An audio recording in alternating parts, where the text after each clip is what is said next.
Boa noite a todos. Meu nome é Lucas Marcos Martins, sou aluno do programa de mestrado, em estudos literários da Universidade Estadual Paulista, Júlio de Mesquita Filho, campus de São José do Rio Preto, e hoje apresentarei uma pesquisa feita por mim, pela minha ilustre amiga e companheira acadêmica Ana Cristina Alves de Paula Barreto, que está como coautora deste artigo sobre a relação entre a literatura dos contos de fadas e os recursos semióticos. Ah, eu gostaria, claro, de antemão, de agradecer a Seven pela oportunidade e, sem mais delongas, compartilharei minha tela do computador com vocês, a fim de apresentar, então, o nosso trabalho.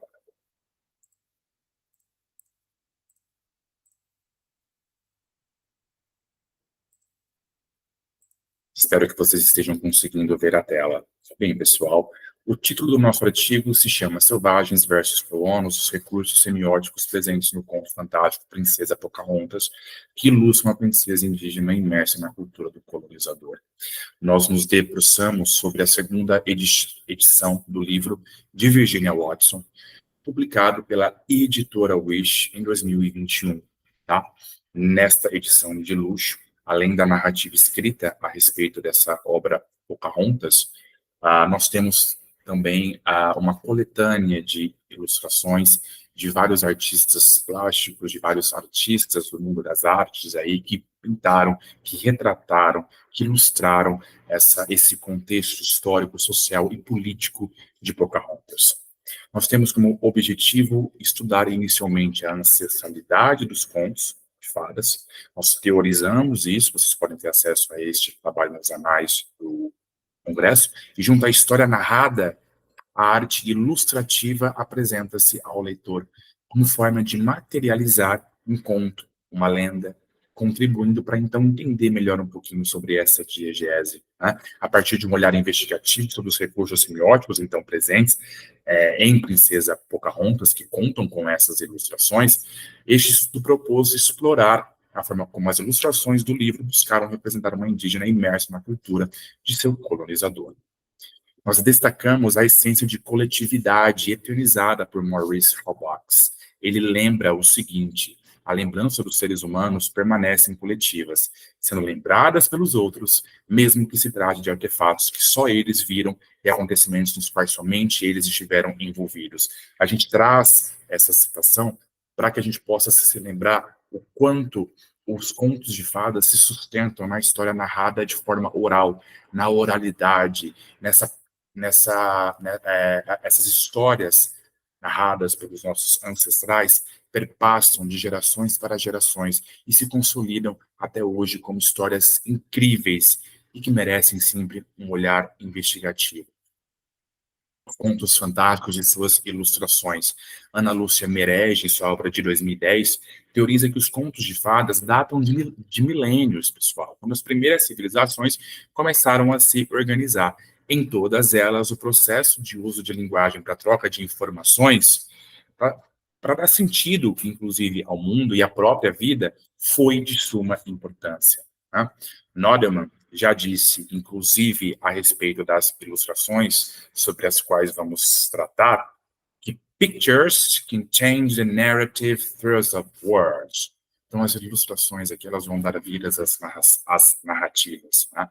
Freitas e Zimmermann, né, em uma obra de 2007, vão externalizar que as ilustrações são representações artísticas que ampliam, questionam, constroem, substituem e até mesmo adicionam informações em um texto. Mered, de novo, em 2019, vai dizer que as obras que transcendem o real chegam à atualidade através de sucessivas edições ricamente ilustradas. O clássico Pocahontas, todos imagino que conheçam, pelo menos a história cinematografada pela Walt Disney Pictures, mas eu trago uma citação de Barbosa de 91. Pocahontas configura-se como um conto fantástico que tem como pano de fundo uma temática voltada para as questões políticos-sociais norte-americanas. Nós estamos falando do século XVI, XVII, em que se começam essas grandes navegações e essa exploração do novo mundo. Né? Mesmo com a carência de elementos ou personagens sobrenaturais, essa história alude a esse embate entre o bem e o mal, né? Indígenas e colonos. Ela solidifica a essência de um conto maravilhoso. Ela caracteriza-se como uma prosa pregada e propagada, pessoal, por gerações. E, ademais, ecoa um contexto social. Não à toa, Virginia Watson lança, então, essa narrativa de Pocahontas, sobre a qual nos debruçamos, em 1916, só no século XX, depois de fazer uma pesquisa e acumular e documentar relatos orais da história da princesa Matuá. Né? Bom, chegamos então à análise das imagens. Como nosso tempo é um pouco curto, nós vamos analisar 3 imagens aqui. A primeira de John D. Chapman, 1912. Nós temos uma ilustração aí que mostra a submissão, né, de Pocahontas aos seus colonos britânicos, né, em preto e branco, sob uma perspectiva monocênica. A ilustração, com foco na princesa ajoelhada aos pés aí de um eclesiástico inglês, perpetua a figura de uma selvagem domesticada pelo cristianismo. A expressão facial, toda plástica, né? Tanto facial quanto corporal, esses olhos cerrados, essa mão no peito, esse roupão branco, sugerem uma referência, possivelmente, a um Deus cristão, né? E essa submissão à religião do colonizador. Em Casamento de Pocahontas, de Jill Spone, de 1867, peço desculpas pelo erro, nós temos aqui uma pose de placidez dessa indígena matuata, né? Num retrato, até mesmo, pessoal, santificado, existe uma ideia de uma mulher pura, né? Beatificada. Essa ilustração também caracteriza essa diversidade das roupagens, né?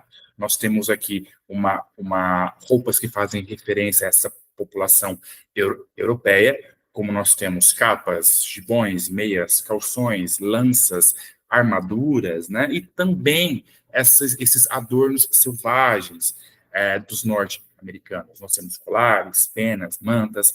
Essa relação é bastante notável de submissão, tá?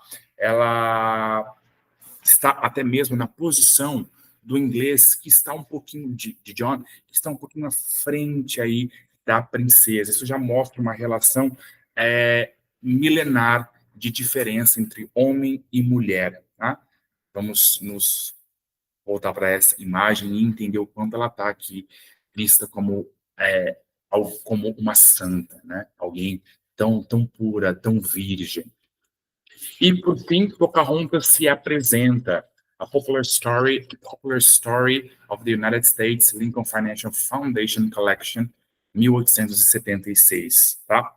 Nesta obra, a gente consegue identificar aí os elementos também da população selvagem, indígena, norte-americana, esses povos nativos, né? A gente tem um cocar indígena aí na cabeça de Pocahontas, além dos dois braceletes aí que sugerem adorno feito com material indígena, e nós temos em contraponto, né, essa nobreza, essa roupa, essas vestimentas dos nobres aristocratas que estão à sua frente, que estão à frente de Pocahontas. O que é interessante aqui é essa reverência que ela faz para o nobre inglês, sugerindo mais uma vez uma submissão.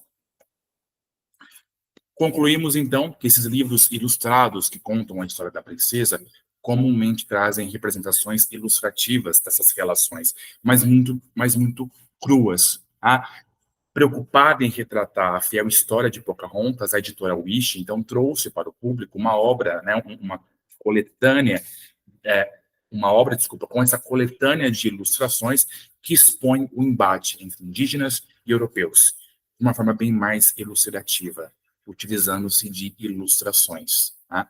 Para que o leitor pudesse ter um retrato mais fiel da dominação, servidão, da selvagem Pocahontas aos dogmas da nobreza inglesa. Nós temos aqui as nossas referências bibliográficas, fiquem à vontade para acessar o nosso trabalho nos anais da série.